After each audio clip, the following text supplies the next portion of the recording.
This is Comic Book Lexicon. I'm Stephen Thomas. And I'm Joshua of Grand Rapids. And this is Wolverine Volume 2, Issue Number 1. It was published in 1988.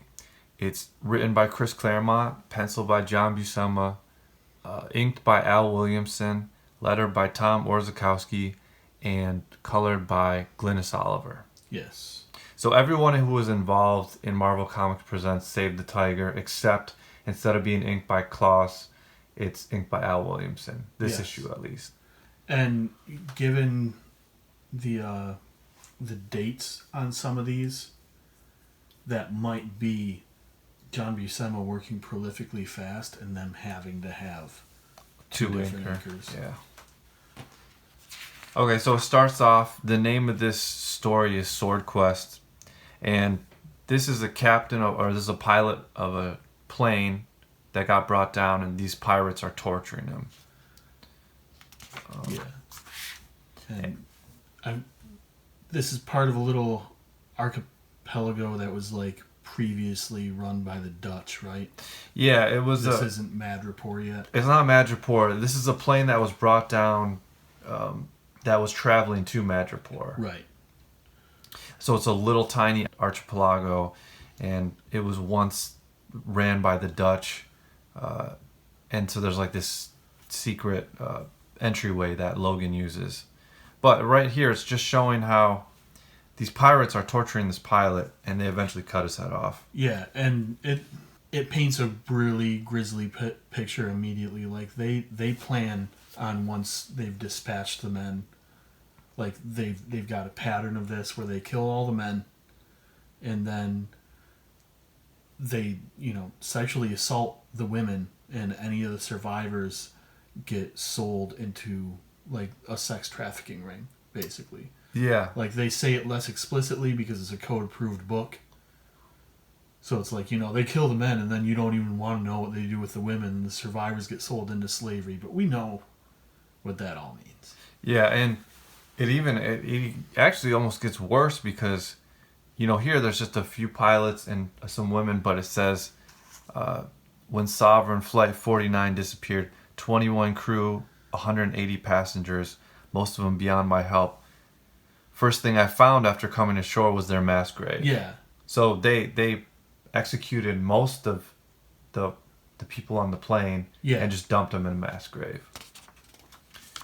So Wolverine's there, and you see him kind of lurking about in the bushes, and he's about to kill. Yeah, the plane's apparently, that camouflaged plane with the shitty netting over it that was just guarded by the one guy, and so he's like, I'd take him out real easily, navigate all these tripwires, and that's all I have left to do.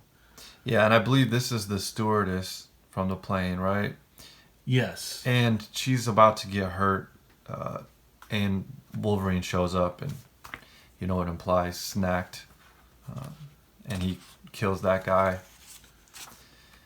And then he's there. The reason why he's there to rescue Mariko, his love, I guess it's his wife, or I'm not really sure at this point.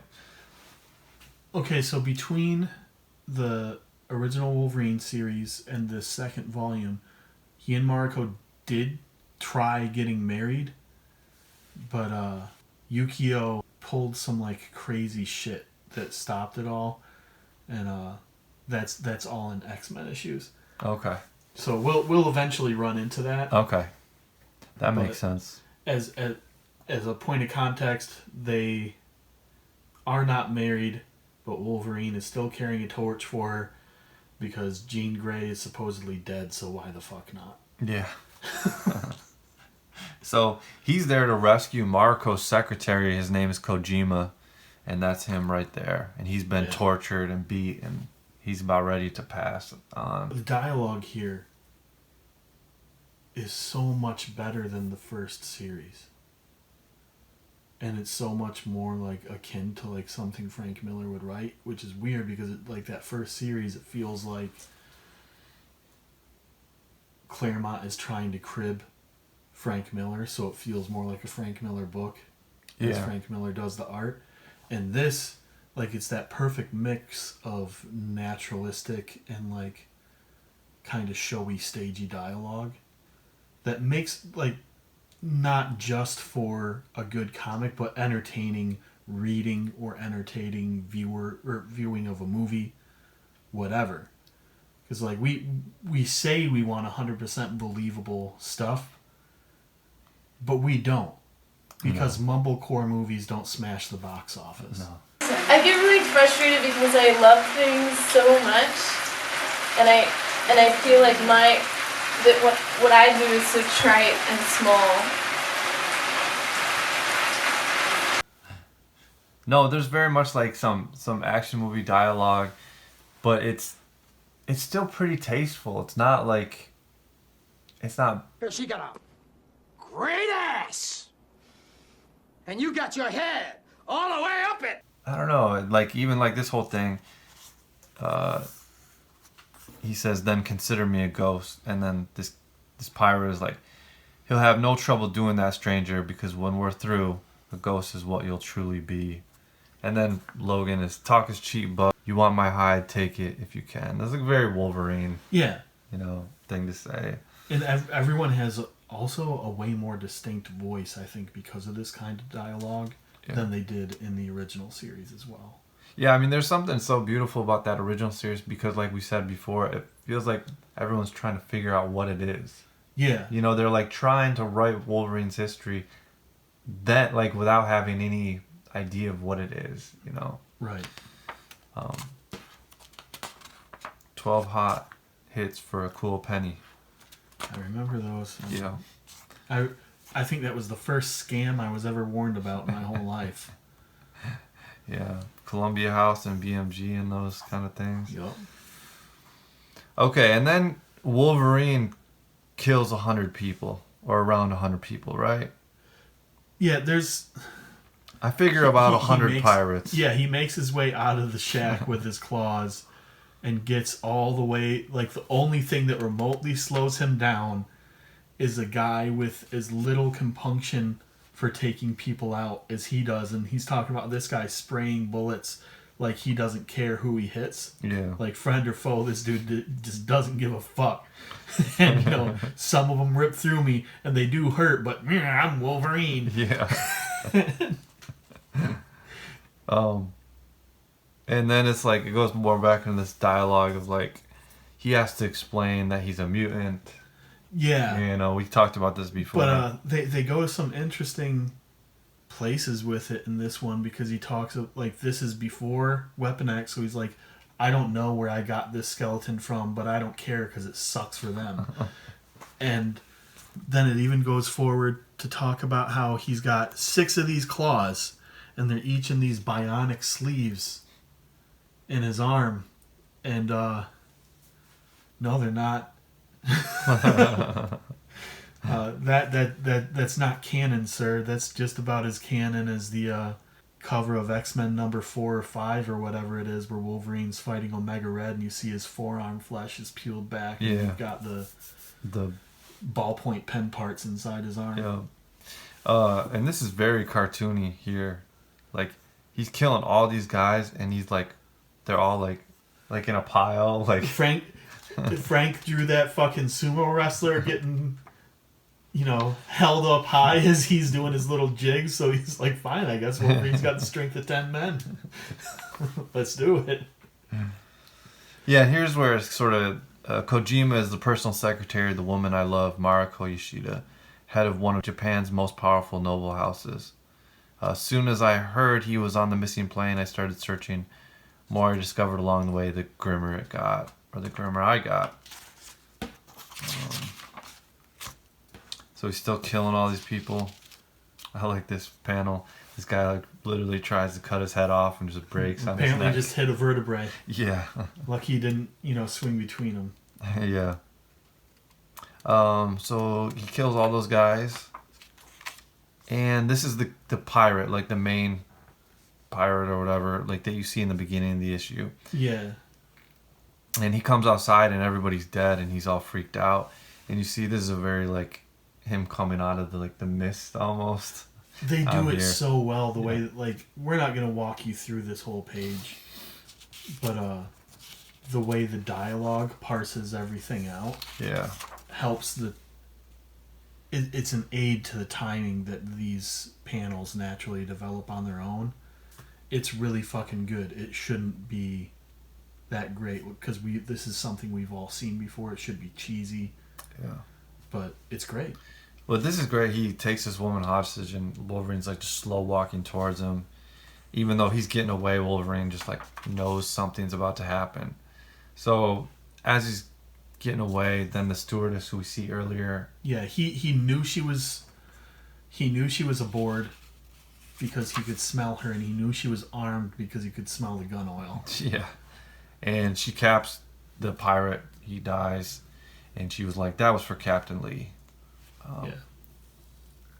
So he goes back to talk to Kojima, and Kojima's dying, and Logan's trying to figure out what happened and whatever, and he talks about what the pirates were after, which was the black blade, the Muramasa blade, which contains the soul of its maker and the souls of everyone it's killed, and this cult's after it, right? Yeah, the cult of the Black Blade, I think, is what that's how they describe them or whatever. And then as Kojima's passing away, Logan tries to console him, like, I'm going to tell Mariko you died a true samurai, like a warrior or whatever. So then it cuts away, and now we're at the airport. Which looks like the SHIELD helicarrier turned upside down and cut in half. I fucking love it. And this is supposed to be Madripoor, right? Yeah, now we're officially in Madripoor. And we have this character, Lindsay. Yeah. And I don't know, we talked about how to say that last name. Yeah, like I've heard people call characters in TV shows so-and-so McCabe. But the only person I've heard whose name is spelled that way say their name, who's a real person, their name's Maccabee. Yeah. So, regardless of what word comes out of whose mouth, like, we're talking about the same person. One of us might accidentally say McCabe, one of us might say Maccabee. It doesn't matter. Yeah. And so Wolverine's, there, and he's trying to figure out what's going on. And I love it. He's like, so she's Jessica Drew's roommate before, and when the X-Men were in San Francisco, we holed up with Jessica Drew for a minute. So this chick knows me, and so I need to make sure that I can successfully go unrecognized, and that this disguise of an eye patch and a fedora is really as effective as it ought to be. And so he intentionally bumps into her, and she's like, "Oh, what the fuck are you doing? Watch where you're going." He's like, "Okay, I'm cool." Yeah, everything is good. And now I've successfully caught her scent, so I can track her anywhere. And I love it. These goons are like trying to follow her, so Wolverine spots that. He slashes their tire. Yeah. Now we're in Madripoor, but we're not in Lowtown, which is the majority of the last story that we went through takes place in Lowtown. Now we're in Hightown. Yeah. The whole, like, he even very explicitly sets it up, like the economic disparity between the haves and have-nots in Madripoor is very, very extreme. Yeah. So you've got people living that Dubai life surrounded by people that are in, like, Colombian slums. Yeah, and he even tries to, you can see it here, has these like I said, these huts and shacks right behind these skyscrapers. Yeah, and they give us a better view of it in those Marvel Comics Presents videos, which will be linked at the bottom of this. Yep. So if you want a better view of it, our very first Marvel Comics Presents Wolverine video displays all of that. Yeah. And it's like this gleaming, concentrated city of towers jutting out of a garbage dump. Yeah. On this peninsula. So she's at her hotel, and the what was that? What's that called? Bellhop. Bellhop, yes. So the bellhop is walking her up to her room. Now, as she walks into the room and feels comfortable, there's two people there, and the bellhop throws her onto the ground. Yeah, and she's kind of like, they establish her voice really, really strongly right away. She's not annoyingly so, but she's a very like on the face type of person. Like if she was a kid, she'd be very precocious, but she's like a precocious kid that grew up into a well-adjusted adult somehow. Yeah. And she's blabbing on about how she's never been any place as fancy. And she says, I'm sorry, I'm talking way too much. And they're like, oh no, keep talking. We want to hear everything. Yeah. And then you see the bellhops, a part of this triad of primary colored people. You got the blue, red, and green. Yeah. And they're looking for the Black Blade. Yeah. And they know that, they think that she was the courier. But I think we find out later that Jessica. Yeah, Jessica Drew has the sword, and Lindsay just has the bags. Yeah. So then as they're trying to get older, I like this, where normally when people kick a door in, it just like breaks down and hinges. Wolverine actually kicks the door into a bunch of pieces. Yep. The frame is intact, but the door is shattered. Yeah. So much for a nice hotel. Yeah.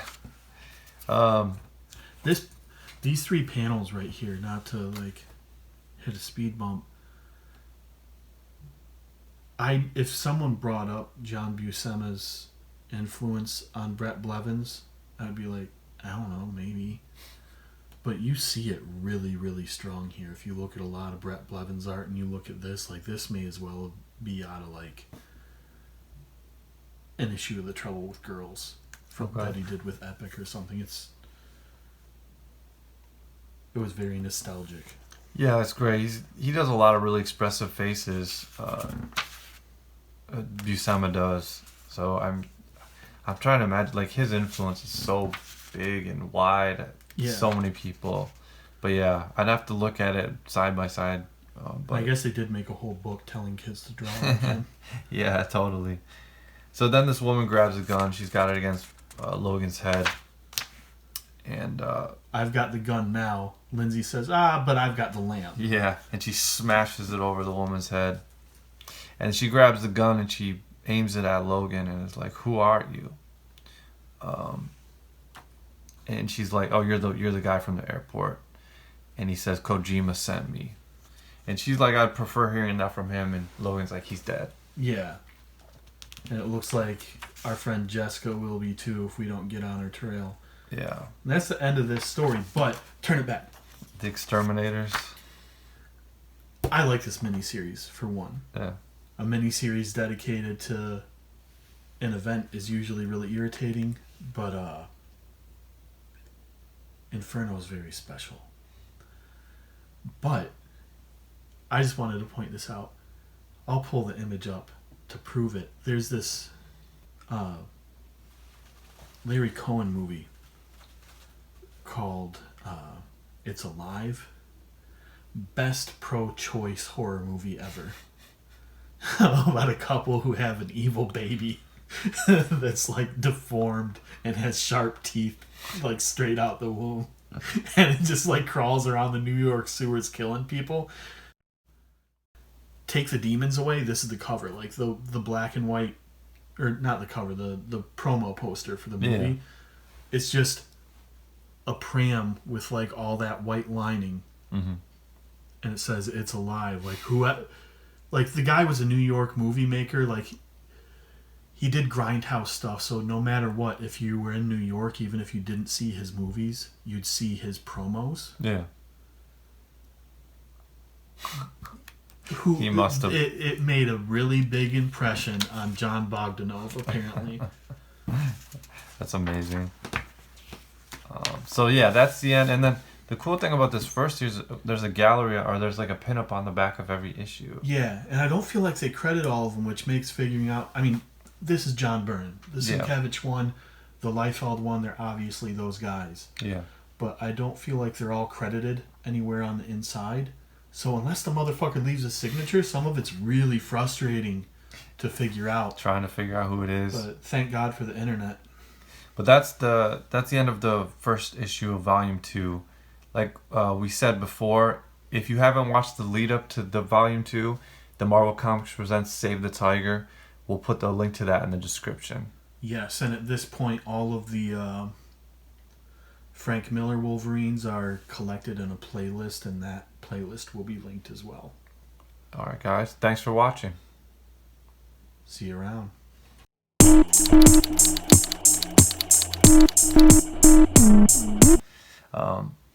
And the dialogue through this whole thing is really good. Like, is that you or me? My phone. Okay. That briefly made me realize I forgot to put my phone on airplane mode, so I hope I don't get any "are you sure you're gonna vote" bullshit text. Yeah.